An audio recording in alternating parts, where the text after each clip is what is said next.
बहन जी के शासनकाल को याद कर रहे हैं। जी जी। निश्चित रूप से 22 में बहुजन समाज पार्टी की सरकार बनेगी। कह रहे थे कि मोटी गर्दन वाले जो हैं इनको पछवा के पतला कराऊंगा और लुंगी वालों का थोड़ा और लुंगी कटवा दूंगा तो दिखने लगती है। मुझे लगता है कि अगर भारतीय समाज पार्टी का गठबंधन नहीं होता तो फिर जमानत नहीं बचती। तो अब चूंकि खिसियानी बिल्ली खम्भा नोचे, अब उनका भाई अपना वो है, कुछ सोचे होंगे, पता नहीं बुढ़ापे का हमारा क्या होगा। और आपके आज की दशा देख रहे हैं, जिस घर में अगर कोई एक पेंशनर है तो उसको उसके नाती परनाती, उसके घर के महिलाएं बच्चे सब उसका खातिरदारी करते हैं कि चलिए चाचा को बाबा को पेंशन मिलेगा तो कुछ बाबा उधर से आएंगे तो कुछ लेके आएंगे हम लोगों को। अब पता लगेगा कि वो रिटायर हो गए बेचारा, कोई पूछने वाला नहीं मिलेगा। नमस्कार, मैं हूं निर्भय और आप देख रहे हैं कमिंग भारत के साथ बलिया की बात। बलिया की बात की चुनावी चर्चा में आज हमारे साथ हैं बसपा विधानमंडल के नेता और रसना विधानसभा क्षेत्र के वर्तमान विधायक उमाशंकर सिंह जी। उमाशंकर जी, बलिया की बात में आपका बहुत बहुत स्वागत है। धन्यवाद। सबसे पहले हम उमाशंकर सिंह आपसे जानना चाहेंगे कि उत्तर प्रदेश की सियासी जमीन पर बसपा आपको कहाँ दिख रही है? देखिए, अगर आप पूरे प्रदेश का 75 जिलों का अगर भ्रमण करेंगे जी, तो आपको ये महसूस होगा कि 2022 में बहुजन समाज पार्टी की सरकार बनने जा रही है जी। इसके कारण बहुत ज़्यादा नहीं है।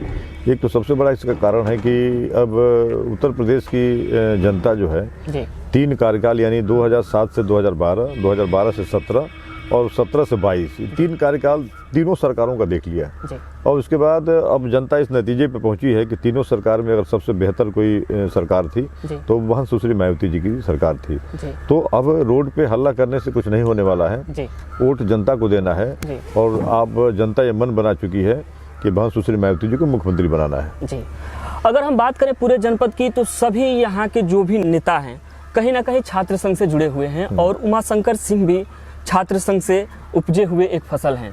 तो मैं आगे आपसे जानना चाहूँगा कि जो अभी छात्र संघ चुनाव को लेकर अधिसूचना जारी हुई और नामांकन के ठीक एक दिन पहले उसको रद्द कर दिया गया, किसको जिम्मेदार मानते हैं आप इसमें? नहीं, अभी हमसे कल कुछ छात्र नेता लोग मिले थे जी, और मैंने भी बलिया में छात्र संघ का चुनाव कराने के लिए मैंने जिलाधिकारी महोदया को मैंने एक पत्र भी लिखा था जी हाँ। और उसके नेक्स्ट दूसरे दिन ही वो अधिसूचना जारी भी हुई जी। लेकिन फिर अचानक स्थगित हो गया। ये खबर अभी चूंकि बाद में मिली हम लोगों को जी। लेकिन ऐसा जानकारी मिल रहा है कि न केवल बलिया में बल्कि पूरे उत्तर प्रदेश का चुनाव स्थगित कर दिया गया है। अच्छा। और मुझे लगता है कि ऐसा सरकार को नहीं करना चाहिए, क्योंकि हम सब की जो राजनीति की जो एक नर्सरी कहलाती है वो छात्र संघ के ही चुनाव से नेता निकल के आते हैं जी।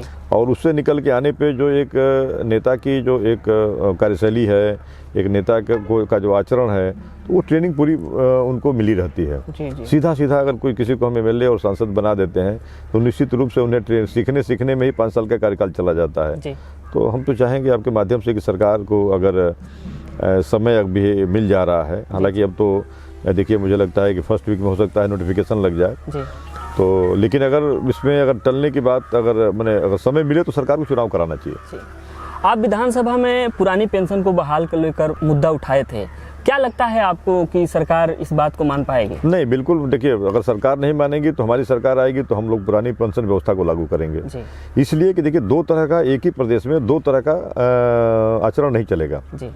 अगर कोई आदमी, कोई कर्मचारी अगर किसी विभाग में 2004 से पहले का नियुक्त है तो उसे पुरानी पेंशन व्यवस्था मिलेगी। उसी विभाग में अगर कोई 2004 के बाद उसकी नियुक्ति हुई है तो उसे उसकी पेंशन नहीं मिलेगी। ये तो मुझे नहीं लगता कि ये बहुत व्यवहारिक है, तो ये ठीक नहीं है। और मान लीजिए अगर यह सरकार कहती है, भारत सरकार की नहीं, ये हमने बहुत कर्मचारियों को हितों में ध्यान रख के ऐसा किया है।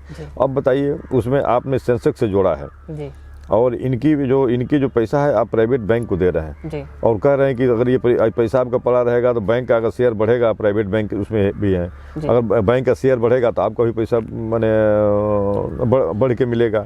अब वो कर्मचारी कहता है कि हमें अगर कल जरूरत है, हमारी बेटी की शादी है और शेयर डाउन है, तो हम फिर कहाँ से, हम क्या वो इंतजार करेंगे उसका? कल कोई बीमार पड़ गया तो हम फिर उसके लिए इंतजार करेंगे? तो मुझे लगता है कि यह बहुत ही अनमेच्योर फैसला है। और देखिए, इसलिए भी है कि हम सभी लोग सेना को प्रायोरिटी देते हैं जी। हमारे सेना के तीनों अंग इस पुरानी पेंशन व्यवस्था में ही है, न कि नई पेंशन व्यवस्था में उनको छोड़ा गया है। जी जी। तो ये कहीं ना कहीं इस बात को इंगित करता है कि इसमें कुछ न कुछ दाल में काला है। भाई हम सेना को बिल्कुल स्वतंत्र छोड़े हैं, तो इसका मतलब कि भाई हमारे कर्मचारी कह रहे हैं कि भाई ठीक है, हम भी उसी तरह के हैं, आज ज़रूरत है हमारी सेना के बदौलत हम यहाँ सुरक्षित हैं, लेकिन हम भी तो रात दिन काम करते हैं पब्लिक के लिए, तो हमें भी उससे वंचित न रखा जाए। हम चूँकि आप आज काम करते हैं, मेंटली रूप से हम डिस्टर्ब हैं कि हमारा जो है पता नहीं बुढ़ापे का हमारा क्या होगा। और आपके आज की दशा देख रहे हैं, जिस घर में अगर कोई एक पेंशनर है तो उसको उसके नाती परनाती, उसके घर के महिलाएं बच्चे सब उसका खातिरदारी करते हैं कि चलिए चाचा को बाबा को पेंशन मिलेगा, तो कुछ बाबा उधर से आएंगे तो कुछ लेके आएंगे हम लोगों को। अब पता लगेगा कि वो रिटायर हो गया बेचारा, कोई पूछने वाला नहीं मिलेगा। बाकी जो कमाते समय तो जो पेंशन जो उनका तनख्वाह मिलेगा वो तो खर्चे हो जाता है, एक बुढ़ापे का उनका सहारा यही रह जाता है। तो मुझे लगता है कि सरकार को इसको बहाल करना चाहिए। अगर सरकार नहीं बहाल करती है तो उत्तर प्रदेश में अगर बहुजन समाज पार्टी की सरकार बनती है तो हम लोग माननीय बहन जी से निवेदन करके इसको लागू कराएंगे। अब मैं अगला सवाल आपसे जानना चाहूँगा कि आप 2 बार से लगातार रोसड़ा विधानसभा क्षेत्र से विधायक रह रहे हैं। इस बार जो 2022 का विधानसभा चुनाव होगा, उस कौन सी पार्टी होगी जो टक्कर में होगी यहाँ पे उमाशंकर सिंह जी की? देखिए, मुझे नहीं लगता कि देखिए 2 बार का जो चुनाव हुआ है, उन 2 बार के चुनाव में जनता ने देखा है कि जो भी मेरे अलावा जो जितने प्रत्याशी आते हैं, चाहे भारतीय जनता पार्टी के प्रत्याशी हों, चाहे समाजवादी पार्टी के प्रत्याशी हों, चाहे कांग्रेस के प्रत्याशी हों, किसी भी पार्टी के, वो लोग केवल मात्र 2 महीना चुनाव तक रहते हैं। भाई उनको अच्छा खासा माने अगर वोट भी मिला, जितनी लोगों ने उन्हें वोट किया वो तो उन्हें अपना विधायक माने, तो भाई उनके लिए तो उनको 5 साल रात दिन उनके साथ रहना चाहिए, उनके सुख दुख में शामिल होना चाहिए। लेकिन फिर ये 4 साल 10 महीने सारे लोग गायब रहते हैं और ये जनता 2-3 बार से देख रही है। तो जनता समझ ली है कि जब हमारे बीच में हमारे दुखों में सुखों में या हर मौके पे उमाशंकर सिंह ही रहते हैं, तो फिर हमें तीसरे के पास क्या जाना है। तो इसलिए जनता चूंकि पूरी तरह से मन बना चुकी है और यही कारण है कि आज भी रोसड़ा विधानसभा में कोई भी गंभीर व्यक्ति चुनाव लड़ने को तैयार नहीं है। कारण ये कि वो जनता के बीच में जा करके किस बेस पे वोट मांगेगा, उसके पास कोई आधार नहीं है। और इसीलिए नए नए लोग आए हैं जिनको केवल ये शौक है कि हम चुनाव लड़ेंगे तो हमें कुछ पार्टी भी पैसा दे देगी, तो कुछ उसमें से बचा लेंगे और कुछ हमारा काम चलेगा, नाम हो जाएगा कि हम उमाशंकर सिंह के खिलाफ चुनाव लड़े हैं। तो कोई मतलब नहीं चुनाव लड़ने का। भारतीय जनता पार्टी के एक कद्दावर नेता थे राम इकबाल सिंह जी, अभी वर्तमान में वो समाजवादी पार्टी में चले गए हैं। कितना प्रभाव पड़ेगा यहाँ पर रोसड़ा विधानसभा क्षेत्र में इसका? मैं कुछ नहीं कहूँगा, ये उनका निजी विचार है। लेकिन मुझे लगता है कि जिस पार्टी ने उन्हें 4 बार 5 बार अपना टिकट दे करके चुनाव लड़ाया, लगातार हारते गए, तो उन्हें तो अपने आप पे मंथन करना चाहिए कि पार्टी ने तो आपको अवसर बहुत दिया, अपने पे मंथन करना चाहिए कि आखिर में हम किस वजह से लगातार हारते जा रहे हैं। तो हारते जा रहे हैं तो इसका ठिकरा किसी और पे फोड़िए। ये तो है नहीं, जहाँ प्रचंड बहुमत से भारतीय जनता पार्टी की सरकार बनी, इतनी प्रचंड लहर थी और आप उसमें इतने वोटों से हार रहे हैं, वो भी भारतीय समाज पार्टी के गठबंधन के बाद। मुझे लगता है कि अगर भारतीय समाज पार्टी का गठबंधन नहीं होता तो फिर जमानत नहीं बचती, जिस बार एक बार इसी तरह से 2012 में जमानत नहीं बची थी। तो अब चूंकि खिसियानी बिल्ली खम्भा नोचे, अब उनका भाई अपना वो है, कुछ सोचे होंगे। हाँ, उनको दिख रहा होगा कि नहीं चलिए अब इसमें तो ये पार्टी 5 बार लड़ा चुकी है, अब दोबारा तो मुझे लगता है कि पार्टी अवसर नहीं देगी। और जिस पार्टी में गए हैं, मुझे लगता है कि भारतीय जनता पार्टी में रहते हुए उस पार्टी के जो वोटर्स हैं सबके बारे में किसी ने अगर अपशब्द बोला है तो उनसे अधिक कोई नहीं बोला है। वो यादव समाज के लिए बहुत अपशब्द बोलते थे, वो हमारे माइनॉरिटी मुसलमान को बहुत अपशब्द बोलते थे।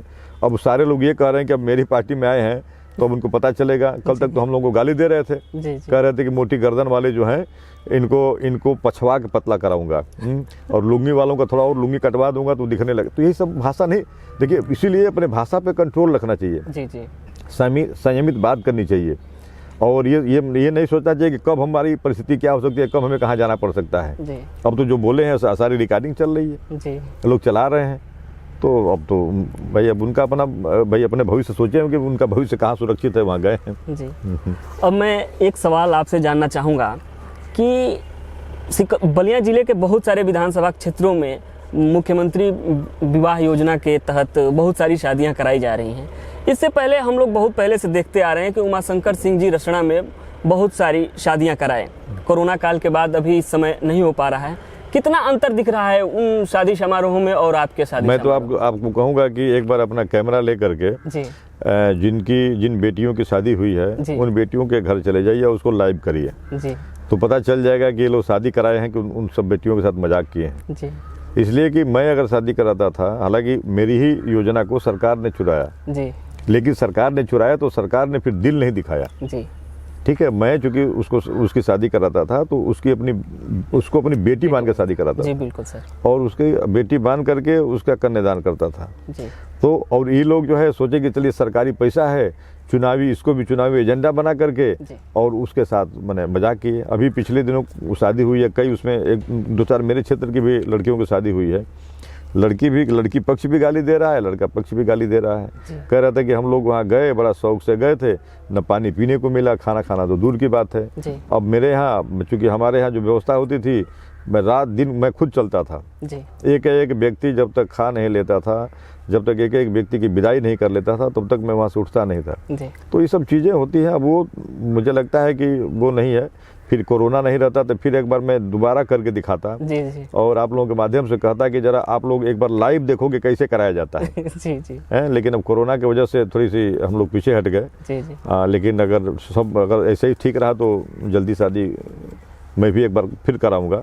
और चूँकि मैंने तो भाई ये लोग तो सरकारी व्यवस्था से करा रहे हैं जी। मैं तो पूरी तरह से भाई हम अपनी व्यवस्था से कराते हैं जी।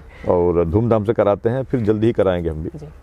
आपको क्या लगता है कि 2022 विधानसभा चुनाव में बसपा पूर्ण बहुमत के साथ सरकार बना रही है उत्तर प्रदेश में? देखिए 2007 से 12 में भी बहुजन समाज पार्टी को कोई नहीं कह रहा था कि सरकार बनाएगी जी। सारी मीडिया के सर्वे, और आप भी जानते हैं कि आजकल सर्वे के लिए क्या है। मेरे पास भी बहुत सारे चैनल्स के लोग आए थे कि मैंने कुछ हमारी स्कीम्स हैं, आप ऐसे कर लीजिए तो हम ये दिखाएंगे, हम आप ही को दिखाएंगे, हम आप ही को ये करेंगे। तमाम तरह के लोग आए।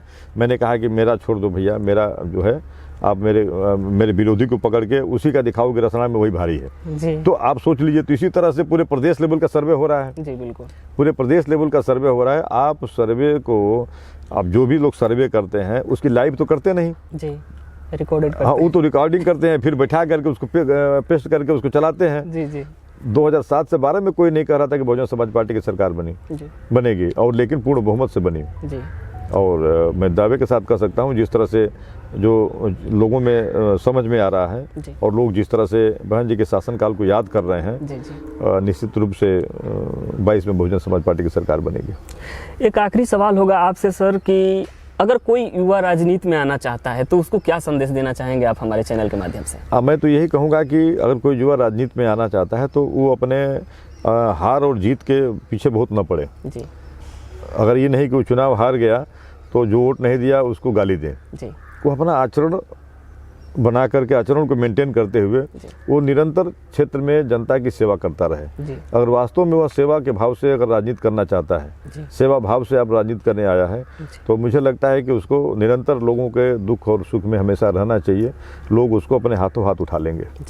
बहुत बहुत धन्यवाद उमाशंकर सिंह जी, बलिया की बात से जुड़ने के लिए आपका बहुत बहुत धन्यवाद। Thank you. ओके।